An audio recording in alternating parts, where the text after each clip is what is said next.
Every country on earth is in debt. This sentence is the greatest, most normalized, and least questioned truth of the modern age. When you turn on the television or read the news, you constantly hear those numbers. The United States now stands on the edge of a $38 trillion debt abyss. Japan, the world's technology giant, owes $9 trillion. Germany, the engine of Europe, industrial powerhouses, developing nations, all of them are buried in debt. No matter where you point the map, you are confronted with a boundless ocean of staggering figures. The total debt of the entire planet has now reached $315 trillion. That is 3 times the total value produced by the global economy, by all of humanity, 7.5 billion people, working non-stop for an entire year. But what should truly terrify you is not the unpronounceable size of these numbers. What should keep you awake at night is the simple yet devastating paradox at the very heart of the system. If everyone in the world is in debt, then who exactly is owed this money? If every government, every corporation, and every individual owes something to someone, who sits at the very top of this colossal list of creditors? The answer is far different and far more unsettling than you might expect. Because when you patiently follow the chain of creditors all the way to the top, when you trace who actually holds that money, you come face to face with an uncomfortable truth. The world is not in debt to a single individual, a secret cult, or some distant hidden power. The world is, in fact, in debt to itself. But this is not a byproduct of economic evolution, not an accident, and not an uncontrollable misfortune. This was designed exactly this way, deliberately, meticulously, and step by step, by the hands of 4 different men over the span of 3 centuries.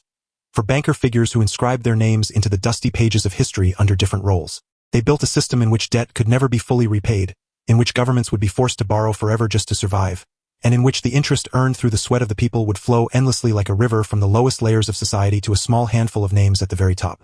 What I'm describing is not a conspiracy theory, not speculation, and not an urban legend. This is a documented history, sealed with wet signatures and recorded deep within state archives. Those secret meetings held behind closed doors in dimly lit rooms, the contracts that were signed and the massive mechanisms that were set in motion, still exist today in public records. That is why $38 trillion is no longer a problem waiting to be solved. If you see this figure as a problem, then you still don't understand the system. On the contrary, that enormous debt is the greatest proof that the gears set in motion centuries ago are working with flawless efficiency, exactly as designed. $38 trillion is not a crisis. It is a business model. In this video, we will show how this debt trap was turned into a product of financial engineering, the 4 critical turning points that irreversibly altered the course of history, and why every government on Earth today is trapped inside this massive labyrinth with no exit. To understand the invisible chains of the modern world, why the money in your pocket loses value every single day, and why your future has already been mortgaged, we must return to the very point where it all began, to that first day when the nature of money was changed forever, and kings knelt before bankers. Before 1694, the world operated with a level of honesty and tangible logic around debt that is almost impossible for us to imagine today. If you were a king and needed money, you had 2 options. You either spent the gold you already possessed and, as it ran out, collected more taxes from your subjects, or you knocked on the doors of wealthy gold merchants and borrowed from them personally. This debt relationship was a double-edged sword. Debt was personal, and most importantly, it was temporary. If a king failed to repay his debt, he would default, creditors would lose their money, the system would collapse in some way, but ultimately it would clean up its own mess and begin again. Debt had an endpoint. It was either repaid or erased. The system had an exit door, until a Scottish financial schemer named William Paterson introduced a darker idea. Paterson was an ambitious but unsuccessful man who went bankrupt multiple times while trying to get rich. His real talent, however, was not trade, it was identifying the weak point in the nature of money itself. When he put his plan on paper in 1691, England was on the brink of catastrophe. The never-ending 9 Years' War against King Louis XIV of France had completely drained the English treasury. King William III had no gold left to feed his army, not a single pound to keep his navy afloat. Worse still, the English crown had such a terrible track record of repaying its debts that traditional lenders had already shut their doors in the king's face. It was at this exact moment of desperation that Paterson appeared before the king and offered him the greatest golden strike in history. He would form a group of wealthy merchants and provide the state with £1.2 million in cash, an astonishing sum for the time, roughly equivalent to $300 million today. But Paterson's genius was not in the number. It was hidden in the debt paradigm he proposed. He made the king an unthinkable offer. You will never have to repay this money. What sounded like a blessing was, in reality, one of the most insidious shackles in history. The government would never pay back the principal. In return, it would pay the bank 8% interest every year forever. And to manage this process, an entirely new private institution would be created, the Bank of England. Here lies the critical detail, and the reason why you work more and receive less every single day. These interest payments were guaranteed directly by the English Parliament, meaning by the taxes of the people. The state's power to tax was effectively mortgaged to the interest stream of a small group of bankers. As long as English citizens worked and paid taxes, that flow of interest would pour into the bankers' coffers. For the bankers, this was the purchase of a lifetime salary paid by the government. But Paterson's real strike came in the next step, darker even than the interest itself. The Bank of England was granted the authority to issue its own banknotes against this paper debt owed by the government. This is the true starting point of modern slavery, debt-based money creation. The bank lent the government paper it did not actually possess, money created out of nothing, while collecting interest paid with real taxes extracted from the people's labor. Paterson himself captured this chilling reality in a single sentence. The bank hath benefit of interest on all monies which it creates out of nothing. This was the moment when national debt ceased to be a crisis and became a way of life. The government borrowed, never repaid the principal, paid interest forever, and the debt itself circulated through the economy as money. When Parliament approved this plan in 1694, England's debt stopped being a problem and became the main engine of the system. You need to pause here and grasp the depth of this mathematical trap. If the state must borrow again to pay the interest on its existing debt, as it always does, the debt can never end, can only grow. When William Paterson died in 1719, he was not a very wealthy man, but the immortal debt machine he built is still running flawlessly today. In the 331 years since, the British national debt has never been fully repaid. It has only been restructured, rolled over, and expanded each time. Paterson had set the trap. Debt was no longer a choice. It had become the very breath the state needed to survive. Yet for this system to spread beyond England and evolve into an international weapon, a financial empire that would bind states in a global web, history's greatest manipulator still had to step onto the stage. At the dawn of the 19th century, on the fog-shrouded streets of London, another man would take this debt machine to a level that would hold all of Europe hostage. The early 1800s meant the smell of gunpowder, blood, and endless wars for Europe. As Napoleon Bonaparte redrew the map of the continent, governments desperately searched for cash just to survive.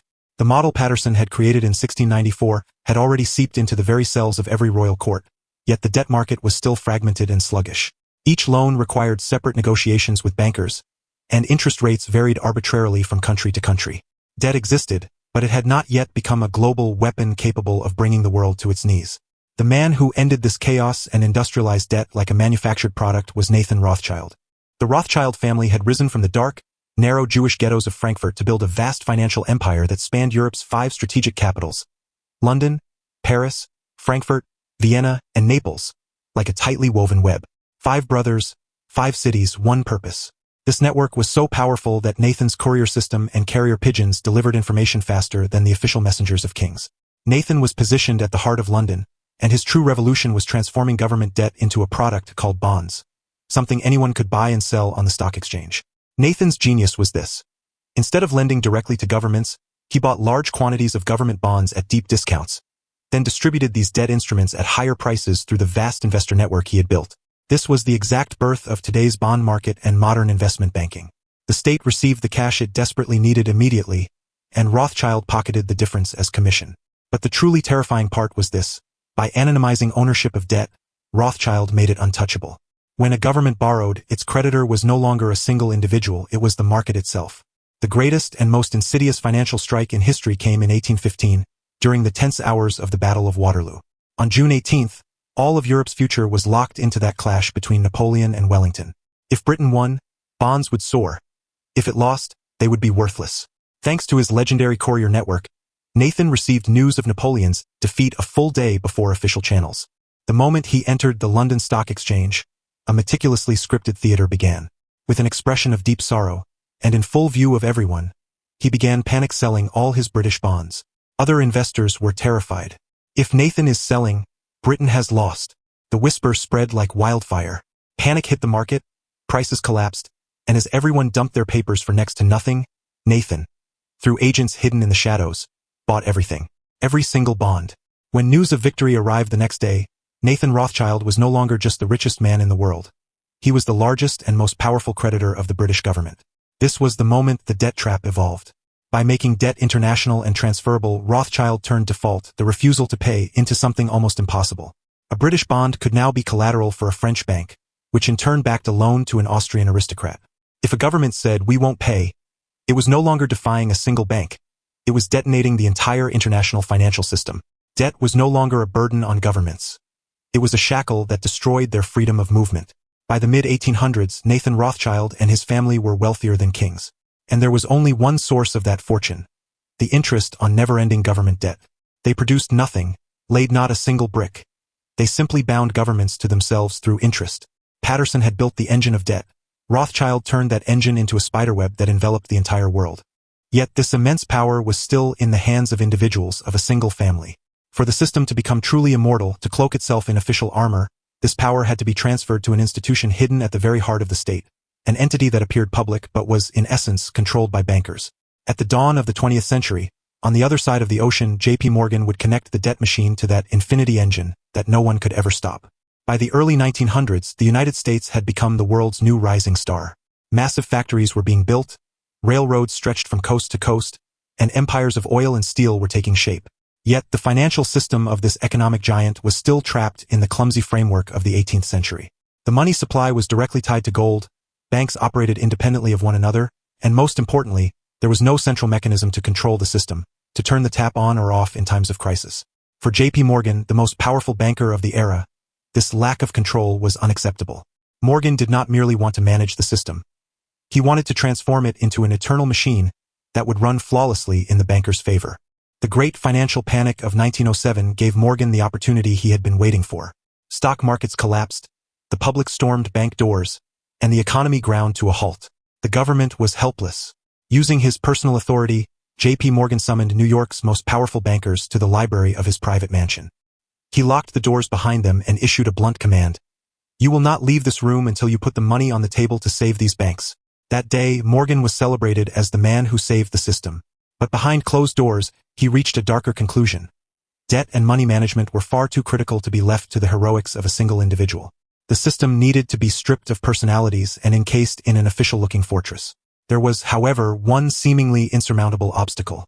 The American public despised the dark central bank models of Europe. Previous attempts to establish a central bank had been shut down by public outrage, on the grounds that they handed too much power to bankers. So Morgan and his partners decided to make their plans not in the open, but in the deepest shadows. On a foggy November night in 1910, a group of men secretly met at a dark train station in New Jersey. They did not even address one another by name. Known only as the First Name Club, this group consisted of America's wealthiest bankers and most influential politicians. Their destination was a remote location off the coast of Georgia, Jekyll Island. For 9 days on this isolated island, these men meticulously drafted every clause of what would become the Federal Reserve System, the true owner of the money in your pocket today. The brilliance of the plan was hidden in its language. They never called it a central bank, because that term triggered public fear of banker control. Instead, they named it the Federal Reserve. The name sounded like a government institution and suggested a kind of backup power. In reality, it was one of the greatest deceptions in history. The Fed was neither federal nor did it hold real reserves. It was a massive private cartel composed of 12 regional banks, whose shares were owned by the very bankers themselves. With this system, J.P. Morgan's legacy turned the debt trap into an infinity machine. Before the Fed, governments faced a physical limit to borrowing. Banks could only lend as much as the gold they held. The Fed erased that limit. The mechanism now worked with a devilish simplicity. When the government wanted to spend money, it issued bonds. The Fed bought those bonds with money that did not exist, money created out of nothing at that very moment. The government spent the money while the debt, with interest, was written onto the backs of the people and onto the Fed's balance sheet. At that moment, repaying debt became mathematically impossible, because every single dollar in circulation was created as debt, and with an obligation to pay interest. If all the world's debts were paid off today, not a single dollar would remain in the system. For the system to survive, more debt had to be created every year than the year before. Morgan died in 1913, the same year the Federal Reserve Act was passed. He may not have lived to personally enjoy the fruits of this victory, but the invisible mechanism he built is the true force that has driven the American government toward a $38 trillion abyss today. Patterson made debt permanent. Rothschild globalized it. Morgan turned debt into money itself. Borrowing was no longer a choice. It became a requirement for the system's very existence. Yet one final piece was missing. A global enforcer had to take the stage, one that would prevent defaulters from escaping the system and turn debt into a tool of discipline. In the early 1980s, Paul Volcker would close the final link in the debt trap. By the late 1970s, The massive debt machine that Patterson had set in motion and Morgan had put on autopilot was choking on a monster of its own creation: inflation. Money was losing value so rapidly that, for lenders, the system was becoming unprofitable. Bankers were growing anxious because currency was melting away at an uncontrollable pace. The system faced two options: total collapse, or the arrival of an iron hand that would turn debt into an instrument of discipline and punishment. That hand belonged to Paul Volcker, the towering 2-meter figure, rarely seen without a cheap cigar in his mouth, yet one of the most powerful financial executioners the world has ever known. When Volcker took control of the Federal Reserve in 1979, he had a single hidden agenda: to save the bankers' profit mechanism at all costs, namely the value of interest. He did this through one of the most ruthless economic maneuvers in history. Overnight, he drove interest rates up to nearly 20%. This was the harshest break the modern economy had ever experienced. It froze the blood flowing through the system's veins. Factories shut down across America, construction ground to a halt, unemployment exploded, and farmers drove their tractors to the doors of the Fed in protest. Volcker, however, calmly kept smoking his cigar, because his real target was not the American public, but the rewriting of the global rules of debt. The true tragedy unfolded on the other side of the ocean, among the victims known as the developing world. Throughout the 1970s, Mexico, Brazil, Argentina, and dozens of other developing countries had swallowed the bait of cheap and abundant dollars offered by Western banks. With a single decision by Volcker, they woke up trapped inside an impossible debt spiral. When dollar interest rates hit 20%, their debt burdens became mathematically unpayable overnight. Debt was no longer aid, it had become a firing squad. On August 12, 1982, the Mexican finance minister made that infamous phone call to Washington and uttered the sentence that changed the course of history. "It's over. We can't pay anymore." This should have been the moment for the system to cleanse itself, banks to fail, bad loans to be written off. But at that precise moment, Volcker closed the final link in the debt trap. Instead of allowing debts to be erased, he launched the largest hostage-taking operation in history through the IMF, the International Monetary Fund. The plan offered by Volcker and the IMF was not a rescue, it was a contract of permanent dependency. Countries were not promised debt forgiveness. Instead, they were given new loans so they could continue paying interest on their old debts to Western banks. The price was the surrender of economic sovereignty. Under so-called structural adjustment programs, nations were forced to sell their factories, slash social spending, cut education for their children, and devote all remaining resources solely to interest payments. This was Volcker's legacy. Debt was no longer just about money. It became a global whip, one that ruled states, toppled governments, and forced entire nations to kneel at the doors of bankers. Volcker sealed the exit forever for those who could not pay. Debtors were no longer free. Their debts were merely restructured, and every restructuring meant deeper servitude. The story that began in 1694 was now complete. Patterson, Rothschild, Morgan, and Volcker, these four men may have lived in different centuries and been known by different names, but together they assembled the pieces of a single dark purpose. One made debt permanent. Another turned it into a global weapon. Another transformed debt into money itself. And the last built the system of guardianship that made escape from that debt impossible. Now look again at the massive picture we live with today. $315 trillion in global debt. This number is not a mistake, nor is it a crisis. It is the fuel of the largest, most persistent, and most invisible transfer of wealth in human history. Every day you go to work, every time you pay taxes, every time you wonder why prices at the grocery store keep rising, you are in fact paying rent to that colossal machine these four men built centuries ago. The truth is this debt will never be paid off. Because here lies the darkest secret of the system. If all the world's debt were fully repaid today, the money supply would collapse. Since dollars and other currencies are created through borrowing, when the debt disappears, the money disappears with it. That would mean a global depression, the freezing of trade, and the paralysis of civilization itself. This is why debt cannot be eliminated. It is structural. It is the cornerstone of the design. Today, the US government carries $38 trillion in debt, and the interest on that debt alone approaches $1 trillion per year. Whose pocket does that money come out of? Yours. These trillions collected from taxpayers flow directly into the hands of the institutional holders of that debt, gigantic financial entities. Structures like BlackRock, Vanguard, and State Street manage trillions and extract enormous wealth even from government interest payments alone. This is a permanent, systematic transfer of wealth from labor to capital, repeated year after year. For men, 3 centuries. One outcome. A world order in which governments borrow forever and populations pay interest forever. You cannot escape this system because the system itself is built on top of you. At school, you were taught that debt is a problem that must be solved. But now you know the truth. Debt is not a problem. It is the foundation of the system. And the interest you pay is the price of living inside this financial prison. $38 trillion is not an accident. It is an engineering masterpiece planned centuries ago. And exactly as those men foresaw, as long as people continue to believe that the state will pay this interest, and that money itself has value, the game will go on forever. Once you see the invisible chains of the modern world, nothing will ever look the same again. When you wake up every morning, are you starting your day to pay down a debt? Or simply to keep an endless interest while turning? More importantly, what kind of legacy will you leave to the next generation? A future of freedom, or a sealed promissory note of debt? The choice is yours, assuming you still believe you have one.